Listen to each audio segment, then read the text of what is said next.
Thomas Edison took 1,000 tries to make the light bulb. Steve Jobs was fired from his own company long before the iPod. And Henry Ford went broke 5 times before he ever saw success. He said, "Failure provides the opportunity to begin again, more intelligently." Clearly, the way we think about failure is a huge factor in how well we cultivate success here in Wichita. Fail early, fail often, fail fast, fail forward. These are all phrases often repeated in the entrepreneurship world. But what do they actually mean to active entrepreneurs?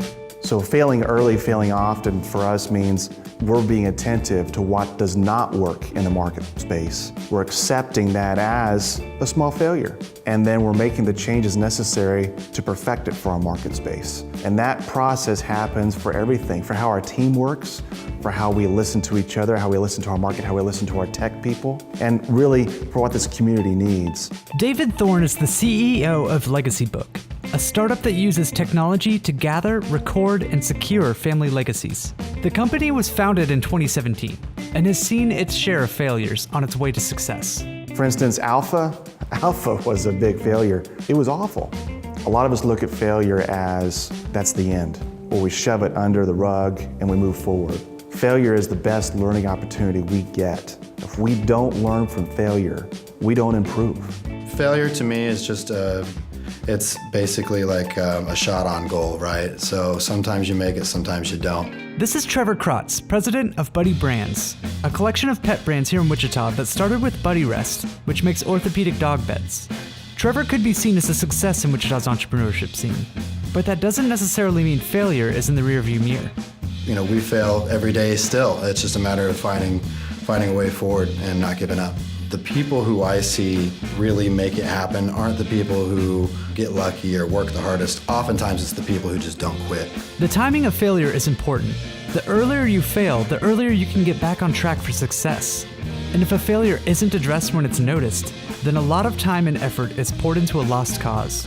Yeah, stub your toe, don't fall on your face. It's not a big deal. It hurts. It costs you time, but it also costs you money. And how that money thing impacts each individual through that failure, it's a very individual thing.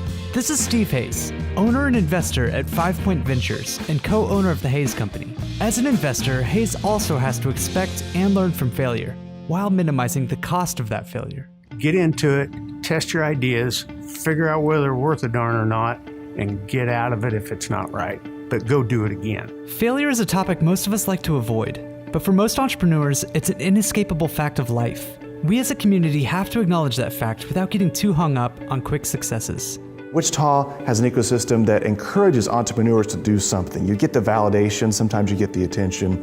That's nice. But Wichita still chases after shiny things.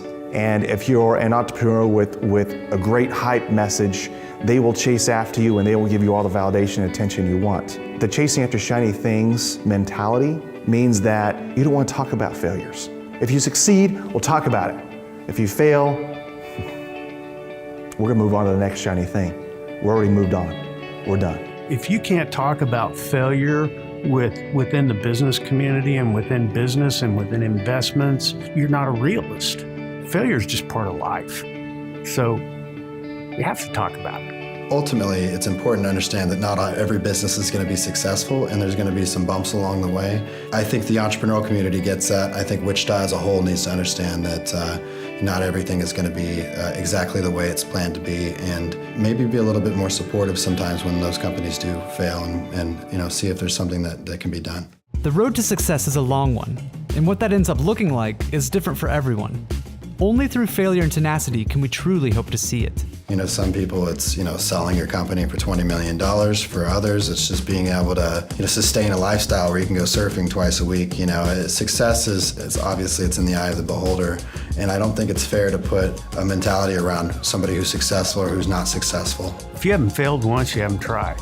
Make sure that you apply those to the next steps, to the next venture, to the next opportunity. We should believe in ourselves enough to believe we can overcome any failure that we approach.